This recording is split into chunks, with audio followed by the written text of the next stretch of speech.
Hello everyone. आप सब कैसे हैं? मैं उम्मीद करता हूं कि बहुत अच्छे होंगे और अपनी पढ़ाई को बहुत अच्छे से कर रहे होंगे। मैं Aakash Kumar Bhadana ICT virtual classroom में आपका बहुत बहुत स्वागत करता हूं मेरे प्यारे बच्चों। जैसा आपको पता है कि हमारी 11वीं क्लास है और 11वीं क्लास में हम देख रहे हैं भारतीय अर्थव्यवस्था और हमारा चैप्टर चल रहा था आपका निर्धनता, गरीबी को हम लोग आपका देख रहे थे। एक लेक्चर इसमें हो चुका है। जब हमारा लास्ट क्लास हुई थी तो मैं आपको निर्धनता रेखा की जो लाइन है उसको समझा रहा था। आज हम लोग उससे आगे बढ़ेंगे, लेकिन आगे बढ़ने से पहले मैं आपको सारी जानकारी एक बार छोटी सी ब्रीफिंग में मैं आपको समझाना चाहता हूं और ब्रीफिंग में मैं आपको बताना चाहता हूं। क्लियर है? चलिए तो हम चलते हैं सीधा डिजिटल बोर्ड पर। ध्यान दीजिए आप सभी मेरे प्यारे बच्चों।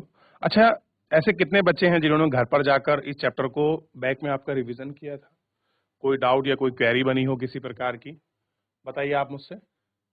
चैप्टर याद है ना? और एडम स्मिथ की वो कोटेशन भी याद है जो मैंने आपको पढ़ाई थी, क्या कि कोई भी समाज आपका संपन्न नहीं हो सकता। किसके आधार पर? अगर जिसकी संख्या जहाँ के जो आपके लोग हैं अगर अधिक निर्धन हो। ठीक, तो इतना हम लोग इसमें फिलहाल आपका देख चुके थे। क्लियर है बच्चों? तो हमने पढ़ा कि निर्धन कौन होते हैं, उसको हम लोग आपका देख चुके थे और इन पर हम लोग एक एक करके हम लोगों ने आपका बात भी कर ली थी कि कौन है निर्धन लोग। चलिए, अब हमने निर्धन को पढ़ा। निर्धन के बाद हमने अनु और सुधा की कहानी को पढ़ा कि अनु और सुधा की क्या कहानी थी।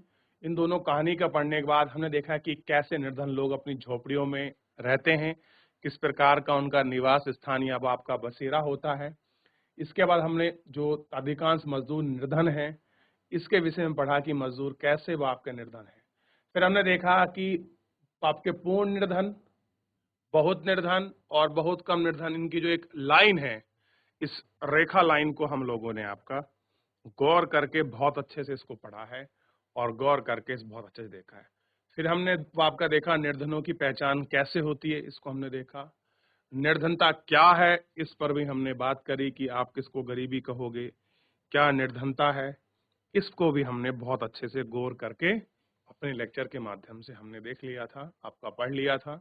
ठीक, तो और मैं आपको बता दूं, हम लोग आज यह शुरू करेंगे कि आपका निर्धनता की पहचान कैसे होती है।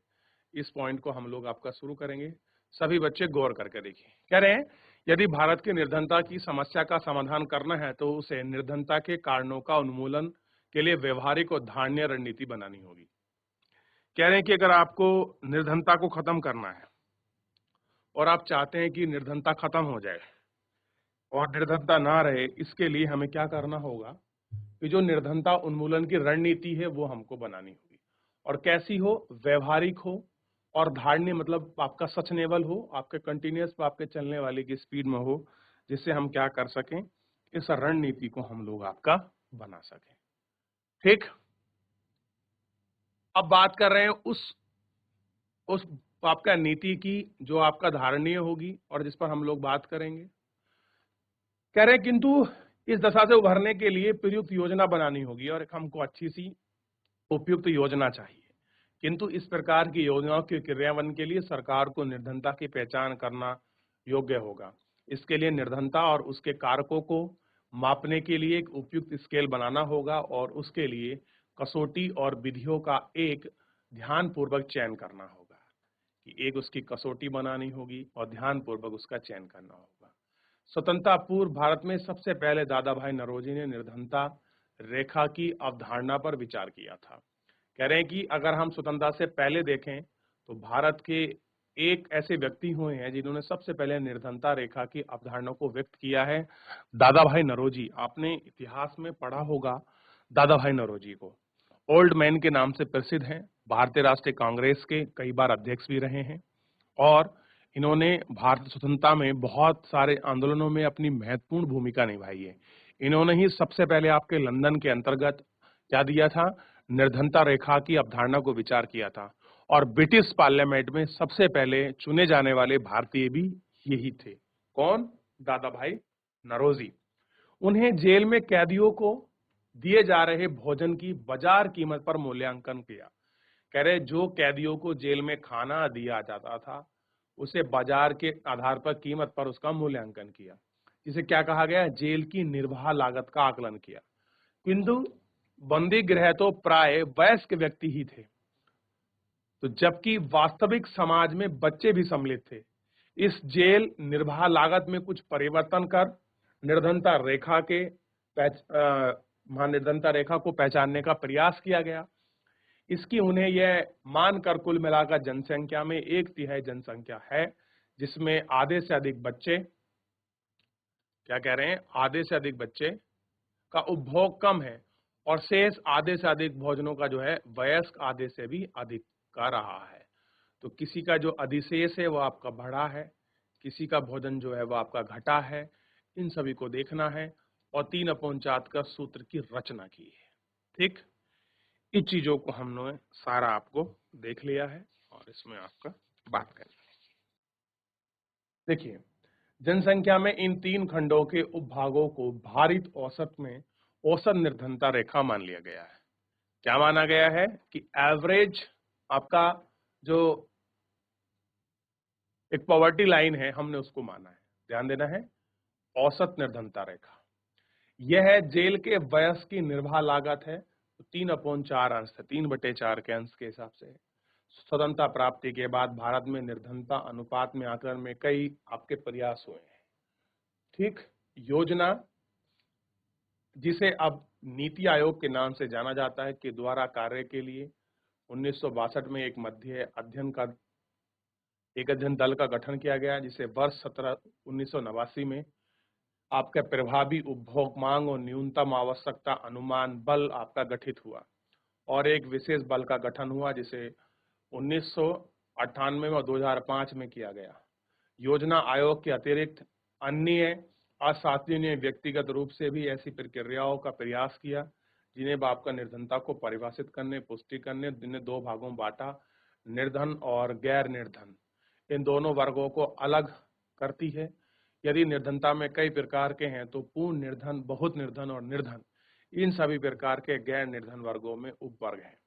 मध्य, उपमध्य, धनी और आपका निर्धन पूर्ण, इन सभी वर्गों में निरंतर सरल रेखा में बहुत आपका पूर्णतः है।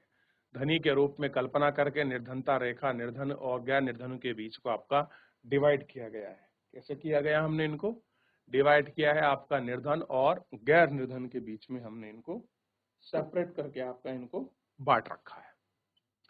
कह रहे निर्धनता का वर्गीकरण, निर्धनता के वर्गीकरण का कई विधियां हैं। एक विधि के अनुसार साधा निर्धन, सामान्य निर्धन, व्यक्ति के का भी भेद करता है। भेद का मतलब है आपका डिफरेंसेस है लोगों में कि जो आपका निर्धनता का अगर आप लोग वर्गीकरण को देख रहे हैं, एक है सादा निर्धन, एक है सामान्य निर्धन कि चलो ठीक है गरीब है, एक है कि यार बस चल रहा है काम, गरीब है। तो इस प्रकार जो आपके कहने में भी जो अंतर दिखाई देगा, जो भेद है, वो व्यक्ति की आर्थिक स्थिति को भी व्यक्त करता है। आप कहते हैं ना कि ठीक ठाक अमीर है, तो ठीक ठाक मतलब अमीर है मतलब ठीक है, ऐसा कोई दिक्कत नहीं। आप कहते हैं बहुत अमीर है और एक कहते हैं यार बहुत ज्यादा अमीर है। तो ये शब्द कहने में ही या इन चीजों से ही क्या होता है, व्यक्तियों की आर्थिक स्थिति का जो भेद है वो बहुत सुस्पष्टता क्लियर हमको दिखाई देता है। कैसा दिखाई देता है, बहुत सुस्पष्टता हमको अच्छे से क्लियर दिखाई देता है। ठीक, अब आगे देखिए, जिनके पास कभी कभी कुछ धन आता है, तो उदाहरण के लिए अनियमित मजदूर, इन वर्गों को मिलाकर हम चिरकालिक निर्धन वर्ग का नाम देते हैं। क्या देते हैं, चिरकालिक निर्धन वर्ग का नाम देते हैं। ऐसा वर्ग भी है जो निरंतर निर्धन और निर्धनता वर्गों के बीच झूलता रहता है। उदाहरण के लिए छोटे किसान और मौसमी मजदूर, यथा कदा निर्धन, जो आपका अधिकांश समय धनी रहते हैं परंतु कभी कभी उनका भाग्य साथ नहीं देता। कह रहे वो अधिकांश निर्धन रहते हैं और कभी कभी जो निर्धनता है वो उनका साथ नहीं देती। उन्हें अल्पकालिक निर्धन कैसे कहते हैं, अल्पकालिक जो निर्धन है हम उन्हें बोलते हैं। इसके अतिरिक्त वे लोग जो कभी आपके निर्धन नहीं थे उन्हें हम गैर निर्धन कहते हैं। कैसे कहते हैं, गैर निर्धन। अब इनका परीक्षण करें, निर्धनता रेखा कैसे निर्धारित होती है, मापने की विधि क्या होती है, एक न्यूनतम विधि कैलोरी उपभोग के मौद्रिक प्रतिमान का निर्धारण करने की है। इसके अनुसार ग्रामीण व्यक्ति को 2400 कैलोरी तथा व्यक्ति को 2100 कैलोरी आपका न्यूनतम उपभोग मिलना चाहिए। कैसा हो? शहरी उपभोग के लिए 2100 कैलोरी और 2400 कैलोरी का न्यूनतम उपभोग आपका मिलना चाहिए। वर्ष 2011-12 में निर्धनता रेखा को ग्रामीण क्षेत्र में 816 रुपए प्रति व्यक्ति माह के रूप में कह रहे 2011-12 में हमने क्या किया, एक निर्धनता रेखा की हमने जो लाइन है वो आपका डिसाइड की और कह रहे हैं इसको हमने बेस ईयर बनाया 2011-12 और इसमें माना कि जो आपके ग्रामीण क्षेत्र हैं, अगर कोई ग्रामीण क्षेत्र में 816 रुपए प्रति व्यक्ति अगर माह कोई उपभोग करता है तो वो गरीबी रेखा से ऊपर है। आप सोच के देखिए, अगर कोई गांव का व्यक्ति 816 रुपए से ऊपर खर्च कर रहा है तो वो गरीब है ही नहीं। क्या 816 रुपए में 2012 को बेस मानकर ये बात कह रहे हैं, आज 2023 है, तो आप सोच कर देखिए क्या स्थिति उस तरह की होगी? क्या इन 10-12 साल के अंदर कुछ आपका मूल्यवर्धित चीजें नहीं हुई हैं, मूल्य बढ़ा नहीं है? क्या चीजों पर महंगाई की दर नहीं बढ़ी है? तो सबको आप एक समान के रूप में कैसे माप सकते हो? अगर देखा जाए तो आप इन सबको एक समान के रूप में कैसे माप सकते हो? यदि भी हमारी सरकार निर्धन परिवारों की पहचान के लिए मासिक प्रति व्यक्ति उपभोग व्यय क्या कर रहे हैं? मासिक प्रति व्यक्ति उपभोग व्यय यानी कि एमसीपी को परिवार की आय का द्योतक के रूप में प्रयोग करती है। क्या आप इस विधि को देश के लिए निर्धन परिवारों की पहचान करना का उपयुक्त तरीका मानते हैं? क्या आप इसको सही तरीका मानेंगे? अनेक अर्थशास्त्रियों का मत है कि इस प्रकार तंत्र की सबसे बड़ी समस्या यह है कि यह सभी निर्धनों का एक वर्ग मान लेता है और अति निर्धन और अन्य निर्धनों में कोई अंतर नहीं करता। विधि की मुख्यतः भोजन और चुनी गई वस्तुओं पर व्यय को आय का प्रतीक मानती है। अर्थशास्त्रियों को इस बात पर आपत्ति है कि इसे सरकार की सहायता से पात्र व्यक्ति को समूचे समूह में निर्धन हो सकता है और उसकी पहचान हो पाती है। सबसे अधिक सहायता करने के लिए आवश्यक निर्धन है। कैसे है? इन सभी को अधिक करने के लिए जो आवश्यक सहायक निर्धन है वो हमको दिखाई देते हैं। ठीक, तो आप देखिए स्वच्छ जल को किस प्रकार महिला आपका ग्रहण कर रही हैं, आप इसको देखिए और एक बार थोड़ा सा इस पूरी थ्योरी को आप गौर करके देखिए कि 2400 कैलोरी वाला जो आपका पैमाना है क्या वो सही है या 816 रुपए जो है जो खर्च है वो सही है, और शहरी क्षेत्रों में कितना बताया, 1000 रुपए प्रति व्यक्ति, ये सही है। आप मुझे बताइए क्या ये पैमाना किसी के आपके गरीबी को आकलन करने का उपयुक्त पैमाना आप इसको मान सकते हैं? बताइए आप मुझे, आप देखिए गौर करिए और मुझे बताइए क्या ये पैमाना सही है? सही है तो आप किन आधार तथ्यों पर इसका समर्थन करते हैं ये आपको बताना होगा। देख लिया?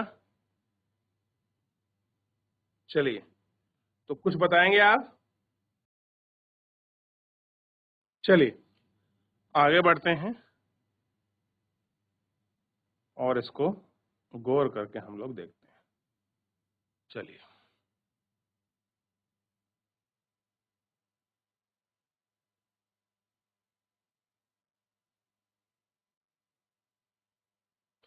अब थोड़ा सा देखिए कि आय व संपत्ति के स्वामित्व के अतिरिक्त भी कई और कारक हैं जो आपका निर्धनता से संबंधित माने जाते हैं। कह रहे आप केवल यही नहीं कह सकते कि यही ऐसे कारक हैं कि जिनके आधार पर आप कह रहे हैं कि ये सब फैक्टर हैं गरीबी के, और बहुत सारे भी ऐसे कारक हैं जो आपके गरीबी को आपका निभाते हैं। क्लियर है? कौन कौन से कारक हो सकते हैं, आइए देखते हैं।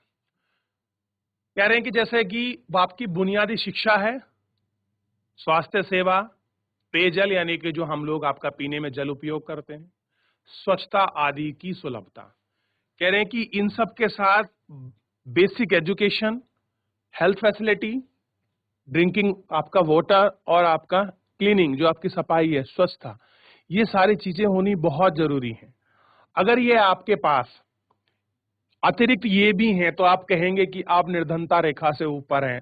अगर किसी व्यक्ति को शिक्षा नहीं मिल रही है, चाहे वो अपने घर में 5,000 रुपये महीना खर्च कर रहा हो, लेकिन आप उसको अमीर नहीं मान सकते, आप उसको निर्धनता रेखा की लाइन से नीचे ही रखेंगे। किसी को स्वास्थ्य सुविधा प्राप्त नहीं हो पा रही है, किसी पैसे के अभाव में या किसी भी कारण से, तो आप उसको नहीं कह सकते कि ये आपका निर्धनता रेखा से ऊपर है।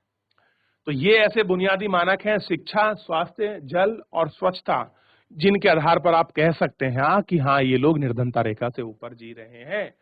वर्तमान में निर्धनता रेखा का निर्धारण करने वाले तंत्र इन सामाजिक कारणों को भी ध्यान नहीं देते हैं।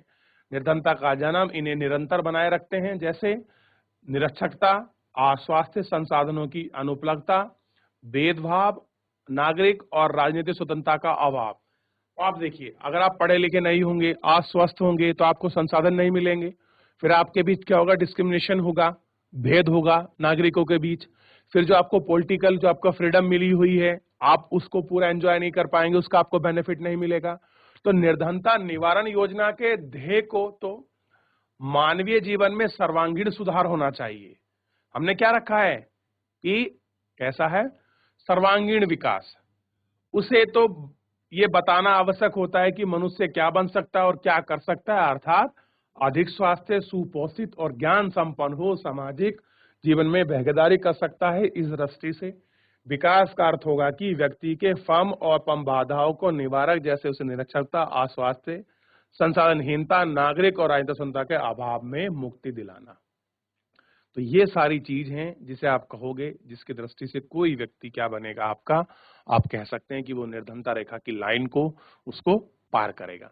ये सारी चीजें भी इसके साथ में होना बेहद आपका जरूरी है, जिसके आधार पर आप कह सको।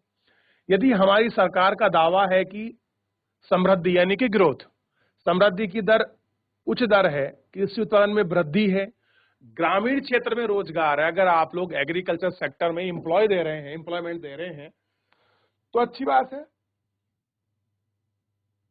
और 1990 के दशक में आर्थिक सुधार कार्यक्रम की निर्धनता के स्तर में काफी अंतर है, किंतु अनेक अर्थशास्त्रियों को सरकार के इस दावे पर संदेह है कि उनका मत है कि जिस प्रकार आंकड़े एकत्रित किए जाते हैं, जिनके उपभोक्ताओं को समूह से टोकरी समझा जाता है, निर्धनता रेखा की अवहेलना की गति और निर्धनता रेखा की संख्या भी है कम है करके देखा जाता है, हेरा फेरी की जाती है।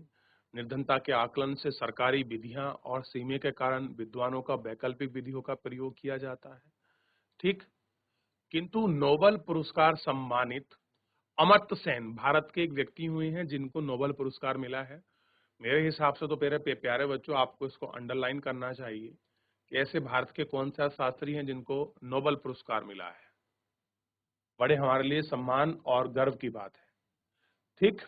और इन्होंने एक सूचकांक भी जारी किया है जिसको हम कहते हैं सेन सूचकांक। तो अमर्त्य सेन के नाम से ही आधारित है सेन सूचकांक। इसके अतिरिक्त निर्धनता अंतराल सूचकांक एक है, वर्गित आपका निर्धनता अंतराल उपकरण का भी प्रयोग करके इनके विषयों को हम लोग आपका डिवाइड करते हैं और इनको हम लोग अच्छा गौर करके हम इनको देखते हैं। तो ये सारे बेसिस हैं जिनके आधार पर हम लोग निर्धनता रेखा की गरीबी को चेक करते हैं। अब 4.3 का चार्ट दिया गया है, इसे एक बार आपका समझने की कोशिश कीजिए। 73 से लेके 1973 से लेके 2012 के बीच का दौर है, इसको हम लोग आपका बहुत गौर करके अच्छे से आपका देखेंगे। चलिए, देख लिया, क्या समझ आया आपको? एक है निर्धनों की संख्या लाखों में, एक है कुल अनुपात आपका परसेंटेज में। देखिए,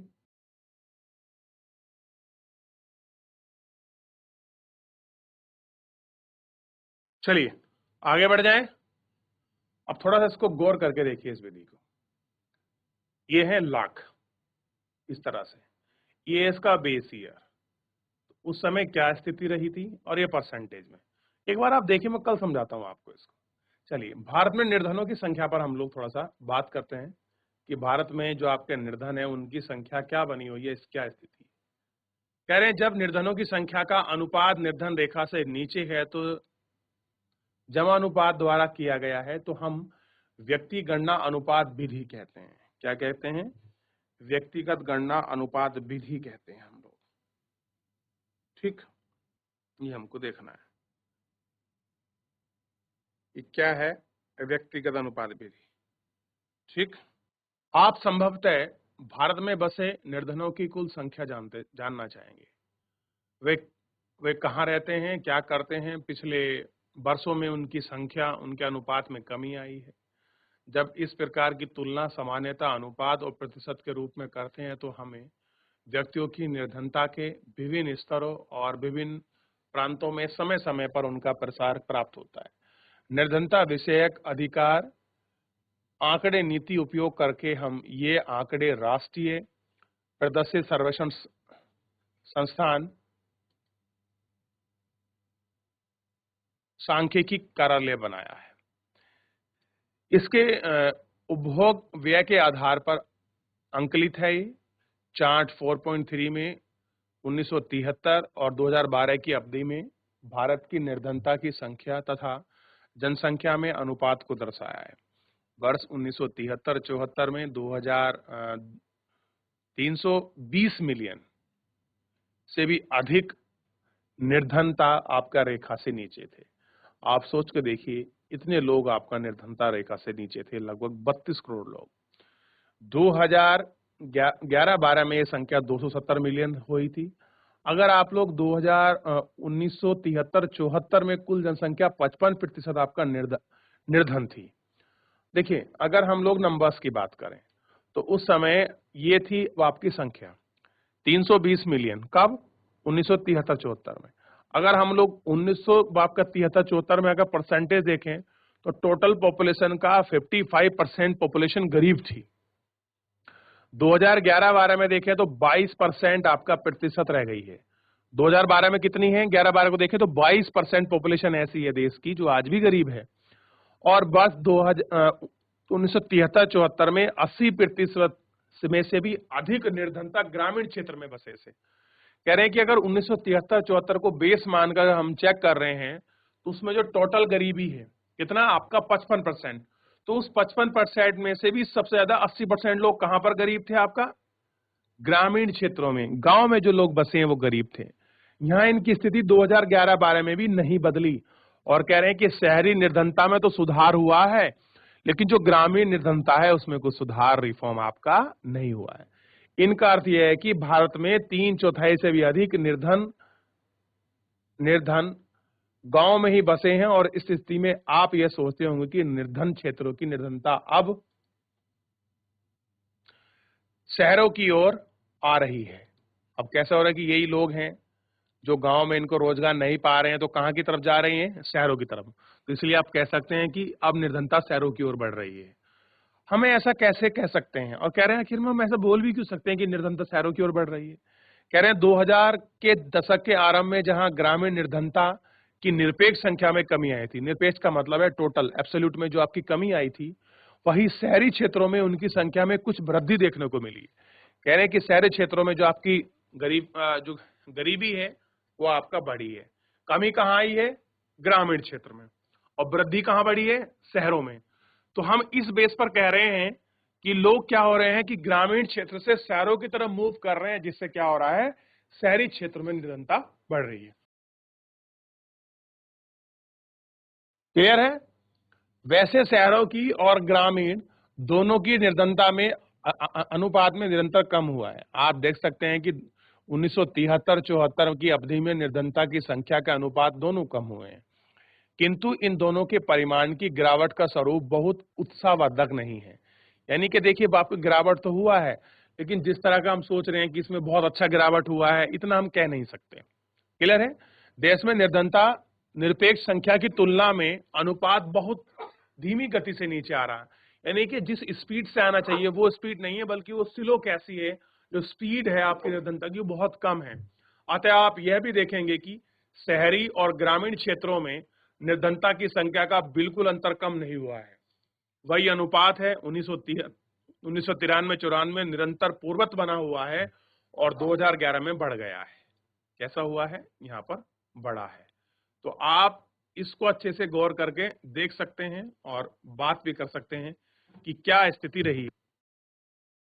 तो मेरे प्यारे बच्चों, आप इसको देख सकते हैं कि कैसे आपका निर्धनता रेखा, आपका जो हमने बेस ईयर है, हमने परसेंटेज टोटल आपका पॉपुलेशन के हिसाब से हमने उनको सबको देखा है, और उनके भी जो बेसिक डिफरेंसेस हैं वो भी हमें नजर आए हैं। तो आप इन पर अच्छे से गौर कर सकते हैं, विचार कर सकते हैं, और बहुत सारे ऐसे बिंदु हैं और बहुत सारी ऐसी विधियां हैं जिनके आधार पर हम लोग क्या करते हैं, गरीबी का आकलन करते हैं। अब तो आपका तेंदुलकर आपके समिति ने भी गरीबी की डेफिनेशन और दी है, और उसके अनुसार तो भारत में बहुत अधिक ऐसी पॉपुलेशन है जो आपका गरीब है। तो इन सब मुद्दों पर हम लोग आपका बात करेंगे, आपकी चर्चा करेंगे।